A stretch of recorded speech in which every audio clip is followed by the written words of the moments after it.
ډیرو دربدریو وروسته راغلی دی. یتیمان تاسو ته سترګې په لار دي، کونډې تاسو ته سترګې په لار دي، د شهیدانو پلرونه تاسو ته سترګې په لار دي، ستاسې هر قدم څاري. تاسو باید ډیر متوجه سئ.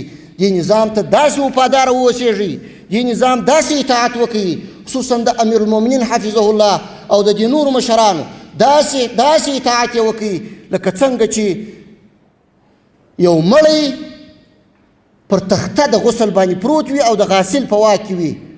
دغسې باید خپل ځانونه په اختیار کې ورکړي او مطمئن سئ چې هیڅکله ستاسو په سر باندې معامله نه کېږي، نه یې کولی سي.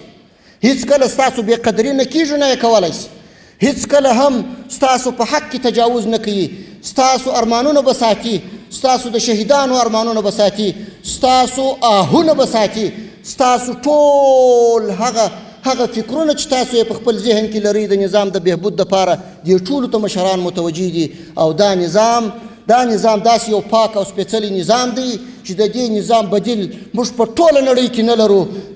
نه مو تر خلفای راشدینو، تر هغو عصرونو، د خلافتونو وروسته په ټوله نړۍ کې لیدلی دی او نه به بیا ووینئ. دا داسې یو نظام دی. دې نظام ته به وفاداره پاتې کېږئ، وحدت به ټینګوئ، اتحاد به کوئ، یو د بل سره به ورورګلوي کوئ، د خپلمنځي اختلافاتو څخه به ځان ساتئ، د بدبینۍ څخه به ځان ساتئ، د نفرتونو څخه به ځان ساتئ، د تعصباتو څخه به ځان ساتئ.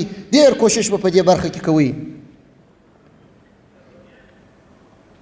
د اسلامي امارت سیاست دا دی چې د هیڅ هیواد په داخلي چارو کې لاسوهنه نه کوي.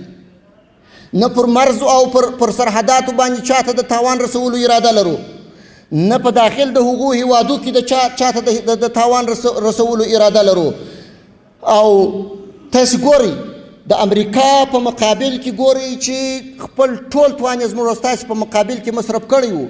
په ټوله دنیا کې یې زموږ او ستاسې دپاره یو د امن ځای شتون نه درلودی او هر ځای موږ او تاسې تر خطر لاندې و. ټول هیواد یې زموږ